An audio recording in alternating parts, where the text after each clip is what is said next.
Thank you, Professor Prouveau and Professor Kurtz, for this kind introduction. This afternoon, we would like to invite you to a dialogue between neuroscience and music. And there is no better place than here in Vienna for this dialogue.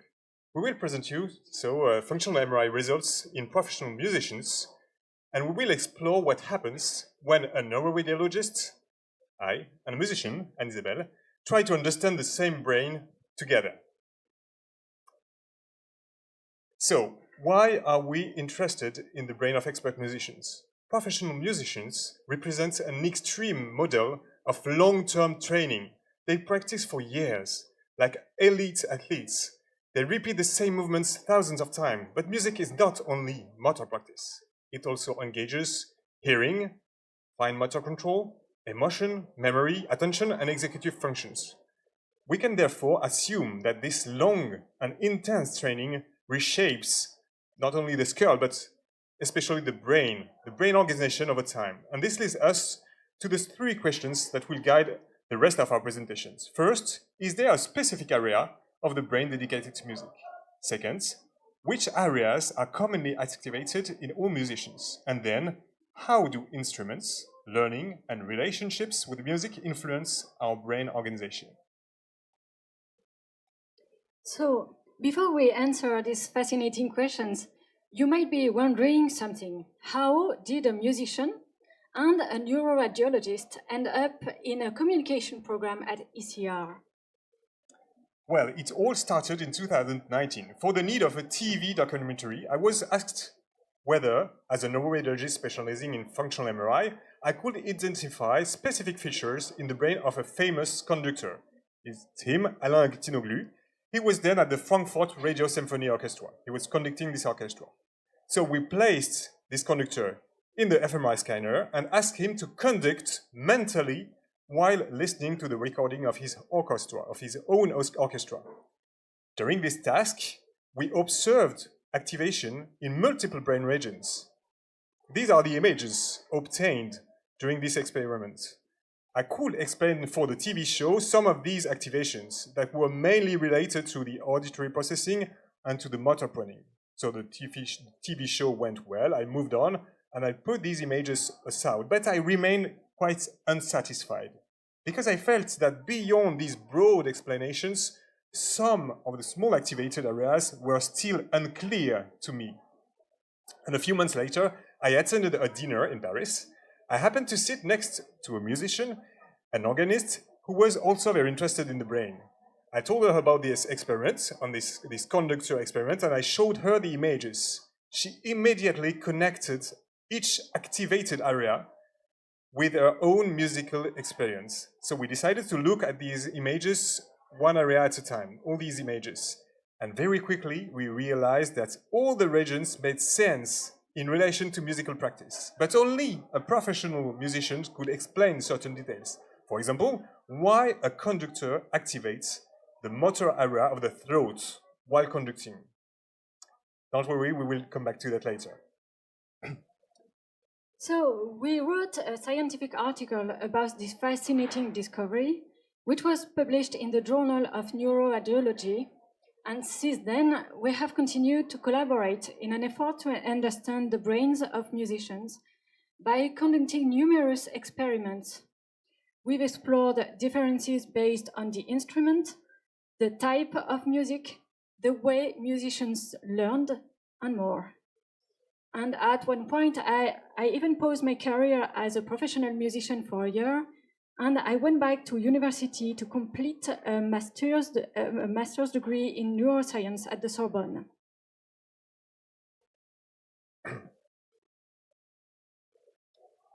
So after this brief introduction, let's go back to our main question.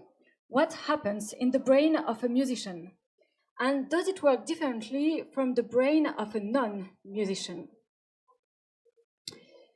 We would like to explore two sides of the musician's brain. First, the musician as a performer, someone who plays music that has already been written, and then the musician as a creator, someone who composes. We know that many great composers were also great instrumentalists. Take Johann Sebastian Bach, for example. just here. He wasn't just an extraordinary composer.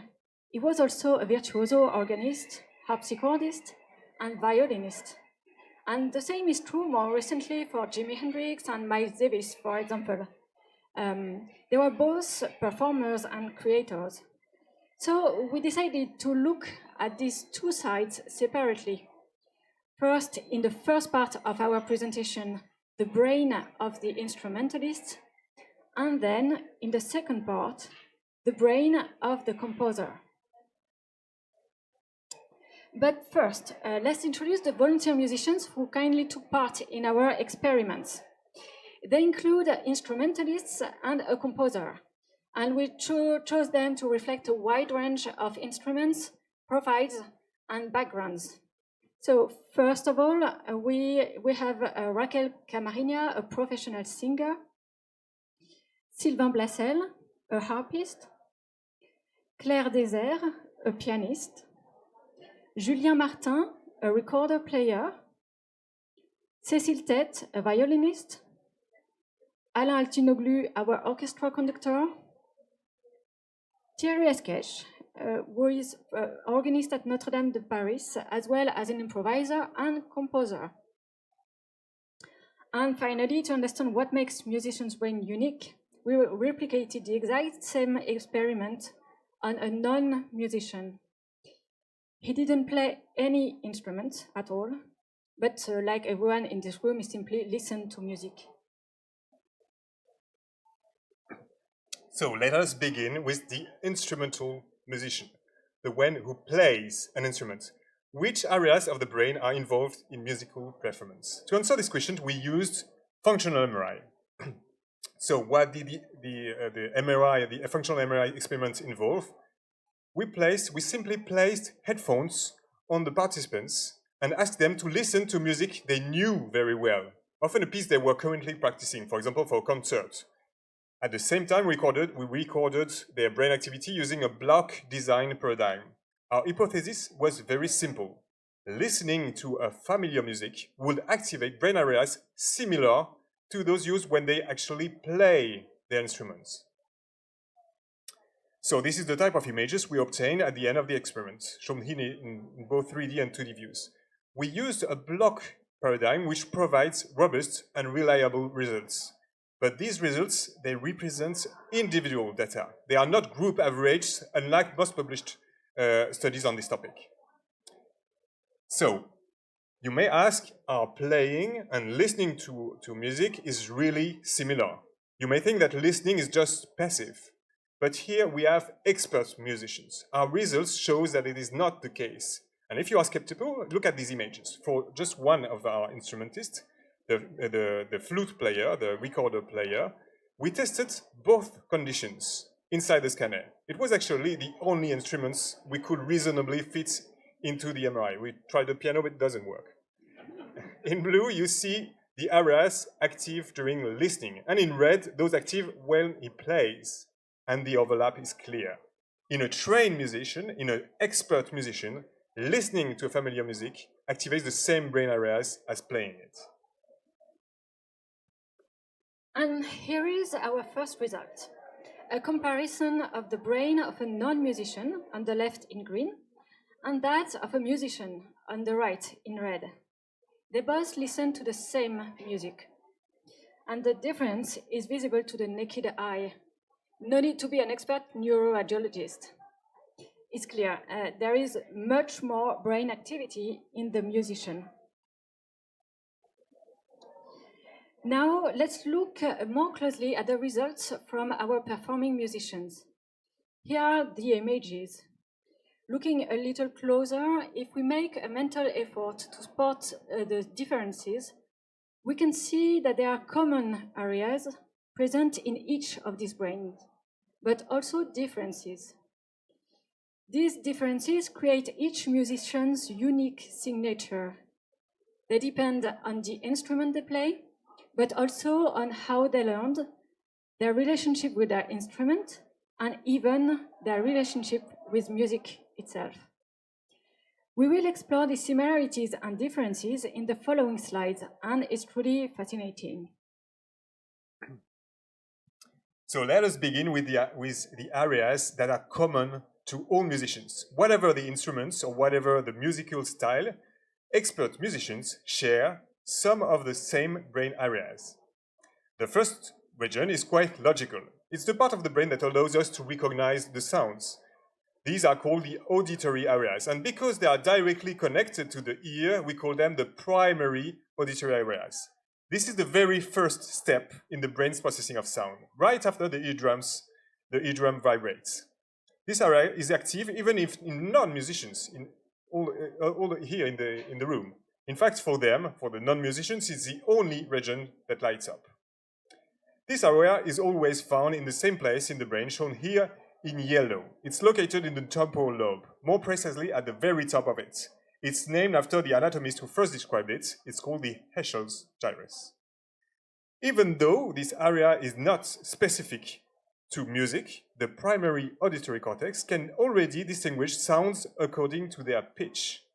This organization is called tonotopy. Tonotopy means that different sound frequencies are processed in different places, first in the inner ear, here, and then in the brain. In the cochlea, high sounds are detected at the base of the cochlea, and low sounds are detected at the top. The sound signal travels then to the auditory cortex, which is organized in this similar way. High frequencies activate one region, and low frequencies activate another. It's a bit like having a piano keyboard inside your brain. Each note corresponds to a specific region. Of course, this diagram is oversimplified, but in reality, the organization is quite more complex, but the basic principle remains the same. So this first step is only the beginning of sound processing. It's a stage of basic sound perception. After that, the sound is processed further in another region, the secondary auditory area. This area helps us locate a sound, and it helps us focus on one sound in a noisy environment. Think about a train station, for example. There is noise everywhere, trains, voices, announcements. And if you want to focus on the announcements, this is the area that helps you do it.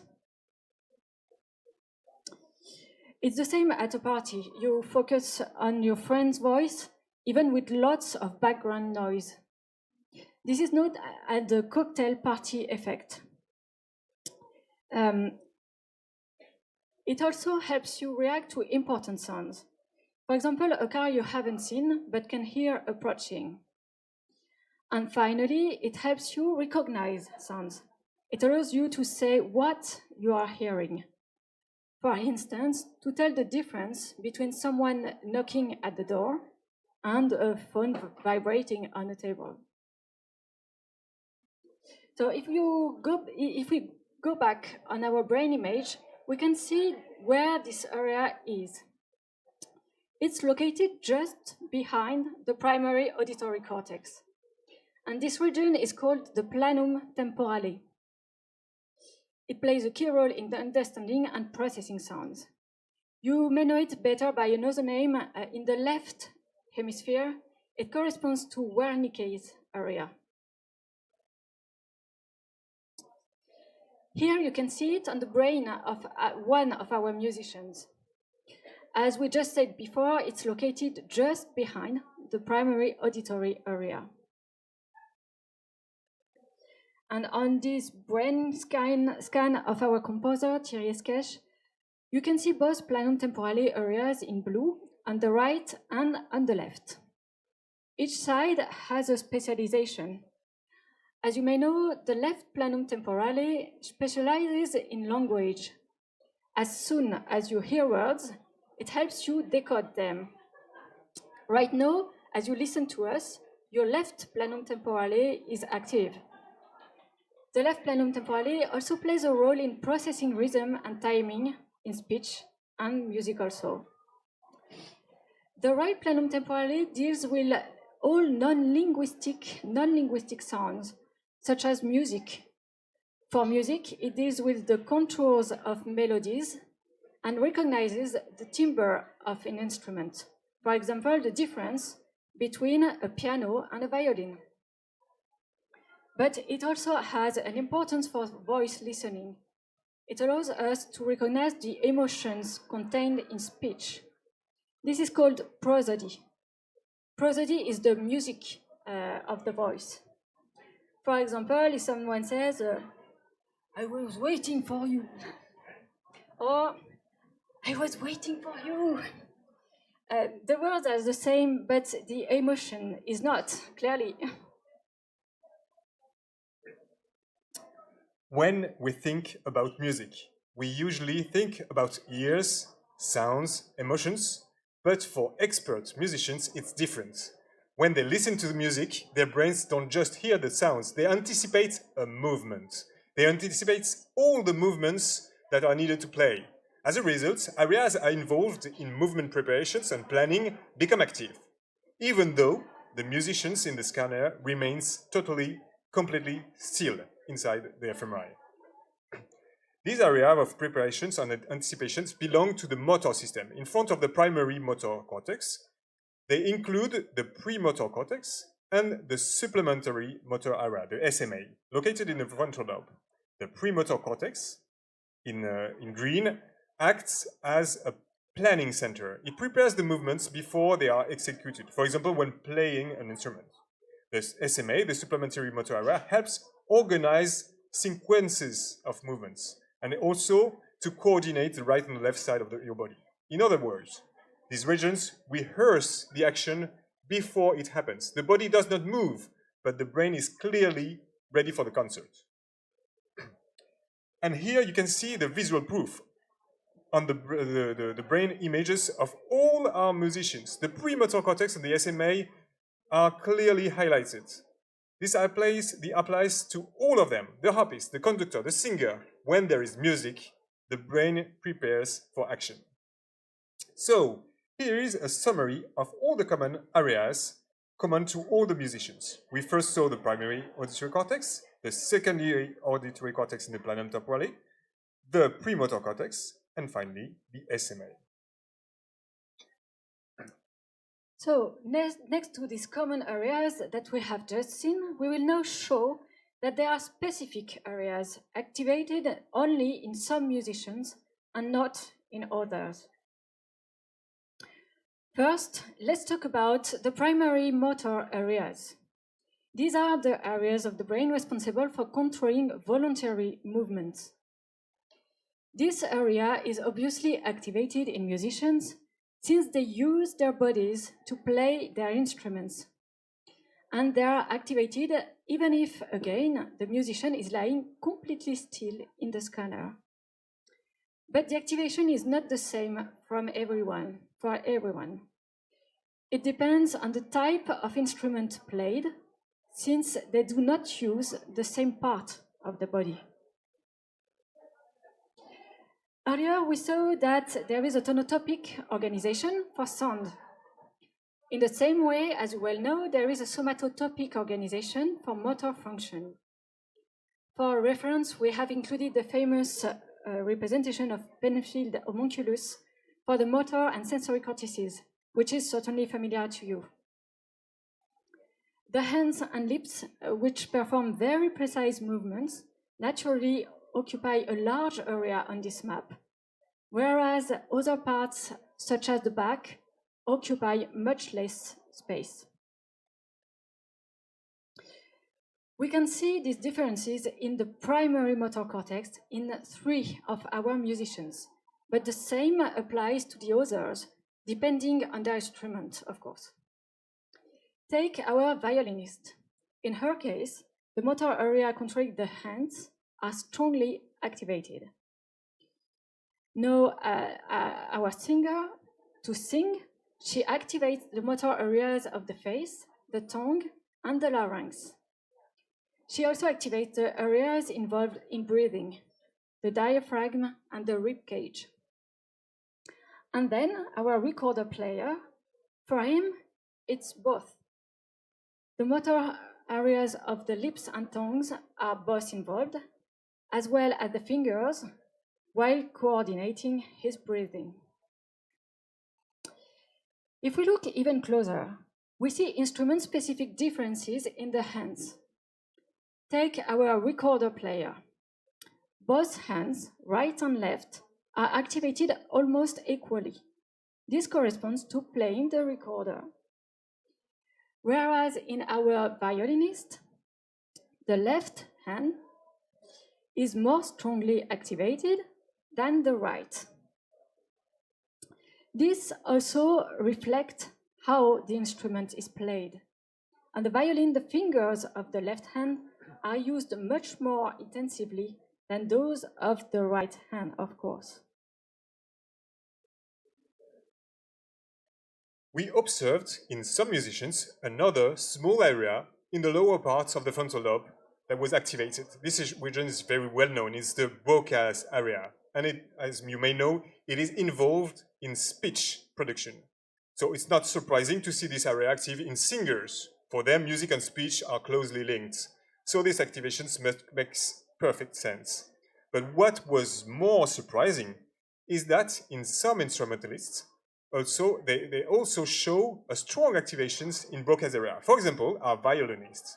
She does not speak or sing while she plays, yet this region is involved more than some other musicians. So we asked her why. During the interview of the fMRI, she explained us that when she plays, she internally says the names of the notes. Let's listen to her for a few seconds. Et puis ré fa la do c'est la fa mi ré do c'est la sa fa mi ré do c'est la sa fa mi si sol mi si sol sa fa mi si sol mi si do c'est la fa mi ré la sa fa do c'est la sa fa mi ré do c'est la sa fa mi. Vraiment ça c'est très présent en moi, oui. So as you may hear, this is the name of the notes. In French we say do ré mi fa sol and not A B C D E as in German or in English. But anyway, this internal speech involves Broca's area, of course.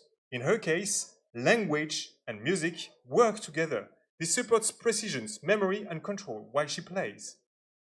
And it's also important to remember that Broca's area is involved in music itself, independently of speech. This region helps the brain to organize musical structures and sequences, a bit like analyzing musical syntax. Another area appears in some musicians, but not all. These are the visual spatial areas. They help us perceive space and coordinate our hand movements based on what we see. In everyday life, this area is activated, for example, when we pick up an object with our hand. The eye perceives the direction and distance of the object to be reached and guides the movement of the hand. It is easy to imagine that playing certain musical instruments also involves moving the hand in space. We will detail a few of them in the following slides. But first, let's see where this area is located. On our brain image, it's in the parietal lobe, shown in light purple, and the specific region we are talking about is highlighted in pink. This is the intraparietal sulcus. Visual spatial areas are especially active in musicians who move their hands in space under the gaze. This is true, for example, for pianists and harpists, but less so, obviously, for singers or flutists who move very little. Here we see this activation in three of our musicians, our harpist, our pianist, and also our conductor. Take the pianist. She moves her hands across a very wide keyboard, to the left and to the right. She has to make large movements. Her eyes monitor and guide the movement of her hands in space. For the harpist, it's different. The movement is more in-depth, moving away from or closer to the body. And this is also evident for the conductor. The orchestra is spread out in front of him. Strings, woodwinds, brass, percussions, all in different positions. He has to direct each group based on where they are. The activation of these visual spatial areas shows how music is an activity that engages the whole brain, not just the ears or the motor areas. Finally, one of the most surprising areas we observed is located at the lower part of the motor and sensory cortex. These regions control the larynx, in other words, the throat, as I was saying in introduction. At first, I did not understand why this area was active in instrumentalists who were not singing. In fact, this is something I learned through my discussions with Anne-Isabelle. Many musicians use what is called inner singing or subvocalization. Even when they do not produce any sound, they internally sing the music they are playing. The audience does not hear it, but the brain clearly does. One famous example of this phenomenon is the pianist Glenn Gould, that you probably know. In fact, in his case, the inner singing was not so inner. In fact, recording engineers often struggled because his voice could be heard in the background of his piano recordings. As we have seen, this region is located at the bottom of the motor and sensory cortex. It controls the throat and the vocal cords. We observe this phenomenon in at least 3 musicians whose instruments does not involve singing, including the pianist. Inner singing likely helps them to follow the music more closely. It allows them to compare what they are playing with the sound they have in mind. In other words, it helps them to check that the music they produce matches with the music they hear inside. So, next to all the common areas that we already saw, here is a summary of the areas specific to each musician. We saw the primary motor cortex, the Broca's area, the visuospatial area, and finally, the subvocalization area.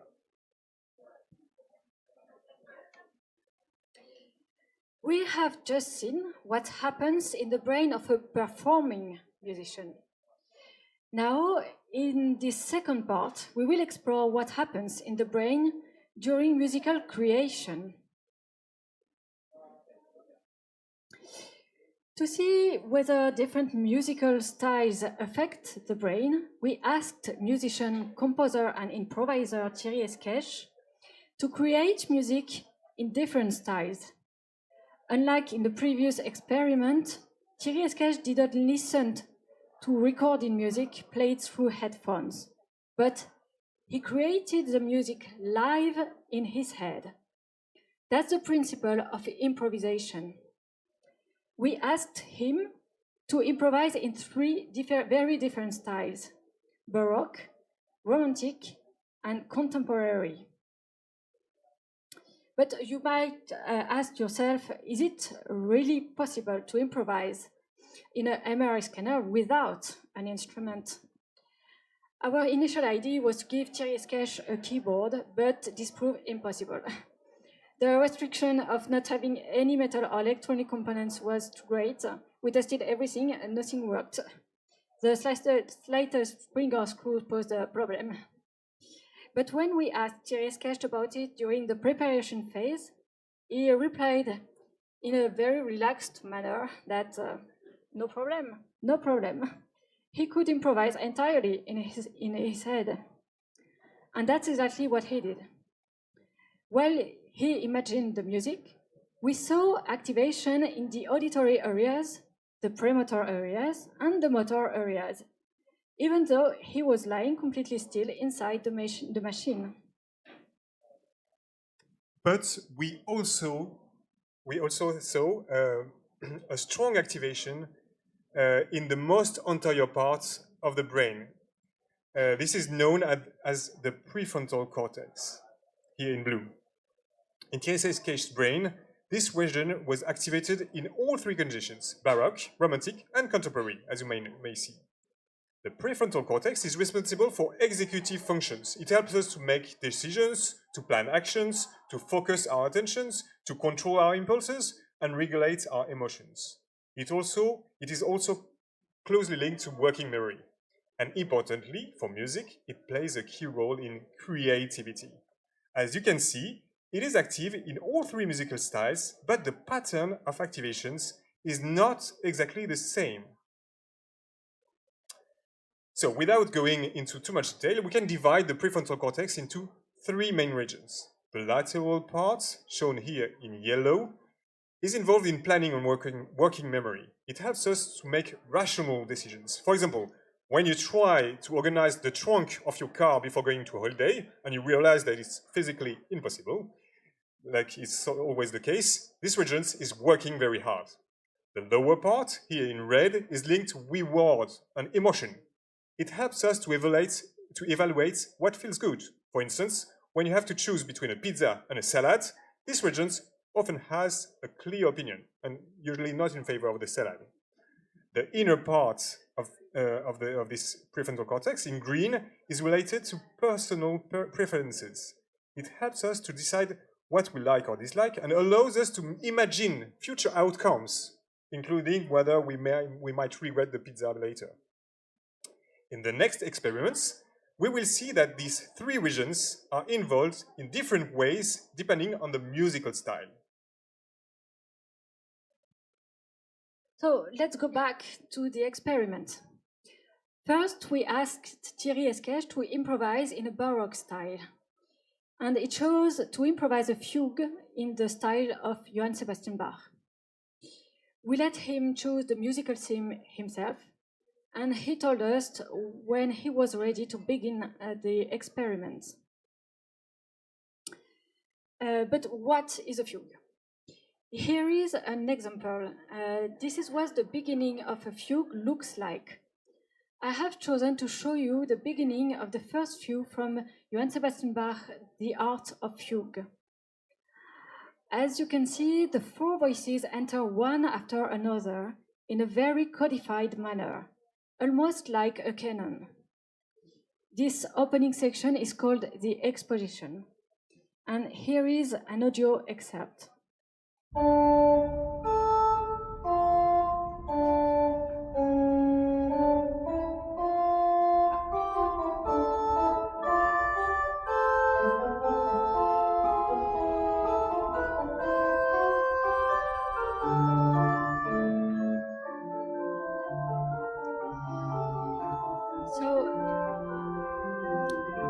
A fugue is a highly structured musical form. It alternates between strict entries of the theme and freer sections based on harmonic progressions. The ending is also very codified. So let's go back to what was happening in Thierry Esquèche's mind when he improvised his fugue. After the MRI, we asked him a question. Did he sing the music internally? He said no. Instead, he told us he was visualizing the different voices on a musical score. And that's exactly what we see in his brain. In blue, you can see strong activation of the secondary visual areas. And this is remarkable because his eyes were closed the whole time. He wasn't seeing with his eyes, but he was seeing the score in his mind. That's why these visual areas were activated. But it is not the only. It's not only the visual areas that were activated. We also see a strong activation in the deep parts of the brain, the basal ganglia, shown here in yellow on Thierry Esquèche's brain. These regions are involved in automation. This finding is very interesting and at first sight a bit unexpected. One might think that composing a fugue is a very analytical and intellectual task. However, the basal ganglia are linked to procedural memory. They help us to perform complex actions automatically. For example, when you first learn to ride a bicycle, you focus on every movement, but after some time, it becomes automatic. You no longer think of each step. The same mechanism seems to apply here. During the interview, we asked him, he told us that he was so used to composing fugues that it required almost no conscious effort. He even said that he could do it while reading a newspaper. So for him, composing a fugue is a bit like riding a bicycle, but a sophisticated one. This is not so surprising. Baroque music is highly structured, so it allows for a certain level of automation. In Baroque time, composers learned their craft through studying basso continuo. They systematically learned fixed formulas, cadences, harmonic progressions, standard bass patterns. And they also learned how to harmonize ascending and descending scales, known as the rule of the octave. And they practiced all of this in every key. Through repetition, these patterns became automatic. Today, we find this highly codified and automated basis in jazz, for example. It also relies on highly codified and well-learned structures. This may explain the activation of the areas of automation in Thierry Esquèche's brain. So in the second phase, we asked Thierry Esquèche to improvise in a romantic style of the 19th century. Once again, we allowed him to choose the musical theme himself. And there we observed a strong activations in the orbitofrontal cortex. As we said before, this region is closely linked to emotion and reward. It plays an important role in the aesthetic evaluation of music. In other words, it helps the brain to judge whether the music feels expressive and meaningful. In these conditions, it likely guided Thierry Esquèche in creating a music that was both spontaneous and emotionally powerful. In the 19th century, during the Romantic period, composers used freer structures and relied more on emotions. This was the era of opera, symphonic poems, songs, and program music that told a story. Mendelssohn was one of the most iconic composers of the Romantic period. Here, I have included the opening of the first movement of his violin concerto in E minor, Allegro molto appassionato.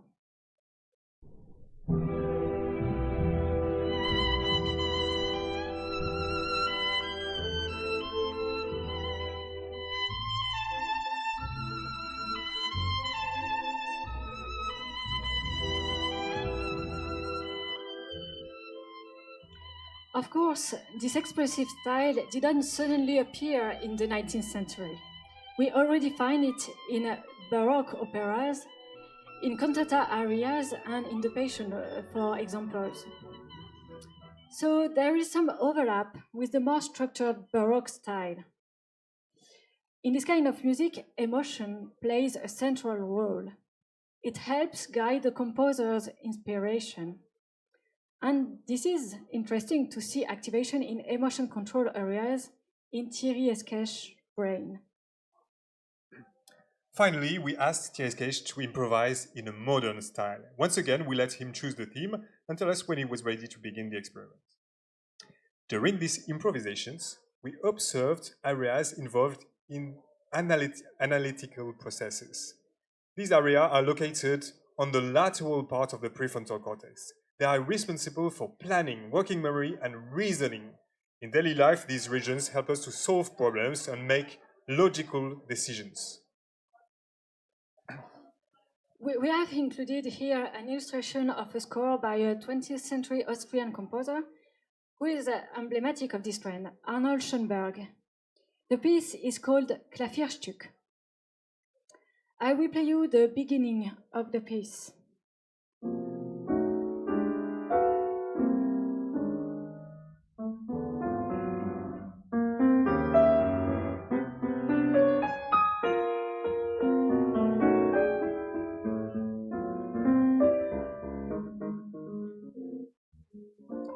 So you can hear that this type of music uses a lot of dissonances. And when we think about 20th century music, we think of a much more mathematical, rational, abstract approach. It moves away from a traditional tonality and from a purely emotional style. Schoenberg developed dodecaphonism, music based on a series of 12 notes. So it is therefore not surprising to see activation in brain areas corresponding to analytical reasoning. Moreover, when we asked him about his impressions in the MRI during the contemporary style improvisation, Thierry Esquèche told us that he was focusing on the encounters between notes in a much more analytical process. So this is nearly the end of these presentations, but we'd like to show a last result. As you might know, when you do functional MRI, you also require a resting period in order to obtain a baseline. During this phase, we asked the musicians, they were asked to clear their mind and not think about music. Usually during rest, we observe very little or no activation. In fact, we rarely pay much attention on these images. However, in Thierry Esquèche, in our composer, we noticed strong activations in the inner part of the frontal lobe, along the anterior cingulate gyrus. This region is involved in conflict management and inhibition. So we asked him what was happening in his mind during the rest period. He told us that the most difficult part of the entire experiment was not to compose a baroque music without a piano. It was not improvising inside a noisy scanner. The hardest part was simply to rest, this rest period. His life and his mind is constantly filled with music. It's always present. For him, stopping the music requires an extreme effort. You know, sometimes we all have a melody stuck in our head for a few hours, but for him, it is permanent. So this explains the strong activations of this anterior cingulate gyrus, which is involved in inhibition and mental control. So to conclude, at this point, I hope you are now convinced. Maybe some of you were secretly hoping to discover the one music spot hidden somewhere in the cortex. I'm sorry to disappoint you. Music is not localized. The reality is much more complex, as we saw, and much more interesting. It is a distributed network. It involves hearing, movement, language, emotion, memory, and executive control, sometimes all at the same time. We saw that all musicians share common patterns, but each brain reflects individual training and experience. Of course, our study has some limitations. The number of musicians is quite small, and they are all highly trained. They are all experts, professional musicians, so that limits generalization, of course. But even with these limits, the message is clear. Long-term practice deeply shapes functional brain organizations. And this brings us to an important question. How can we use this knowledge to teach music better? And this is where Anne-Isabelle's perspective becomes very interesting. Yes, because from a musician point of view, this finding is extremely valuable. For centuries, music teaching has relied mainly on tradition, intuition, and master-student transmission. These approaches are still essential, of course. But today, neuroscience offers an additional perspective. Understanding that listening already activates motor preparation can change the way we teach interpretation. We can tell students to mentally rehearse movement more consciously. Knowing that inner singing plays a role in a performance can encourage teachers to develop this ability explicitly instead of leaving it implicit, for example. In other words, these experiments do not reduce music to brain maps, but they help us better understand the invisible processes behind musical expression. And perhaps by combining neuroscience and pedagogy, we can help future musicians learn not only faster, but also more deeply and more consciously. We thank you for your attention.